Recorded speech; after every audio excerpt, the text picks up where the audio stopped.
নমস্কার বন্ধুরা, আপনাদের এখন হারভেস্ট করে দেখাচ্ছি। ফল পুরো কাটছি। দেখুন এই ফলটা পুরো পরিণত হয়েছে। এমনি যদি বাড়িতে খেতে চান, এই ধরনের পাকিয়ে বাড়িতে খাবেন, প্রচুর অপূর্ব লাগবে। কারণ দেখুন হালকা হালকা ফেটে গেছে। মানে এটা পুরো পুষ্টিওয়ালা ফল, একদম পরিপূর্ণ ফল, প্রচুর মিষ্টি। এমনি যদি বাড়িতে খেতে চান, এমনিভাবে পাকিয়ে খাবেন, প্রচুর ভালো লাগবে। আর যখন মার্কেটে যাবে, তার একটু আগেই তুলে নিতে হবে, 4-5 দিন আগে মার্কেটে যাওয়ার জন্য তুলে নিয়ে ওটা মার্কেটে যাবে। নমস্কার বন্ধুরা। নমস্কার বন্ধুরা, আপনাদের এখন হারভেস্ট করে দেখাচ্ছি। ফল পুরো কাটছি।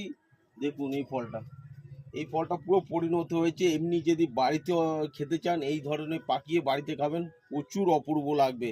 কারণ দেখুন হালকা হালকা ফেটে গেছে। মানে এটা পুরো পুষ্টিওয়ালা ফল, একদম পরিপূর্ণ ফল, প্রচুর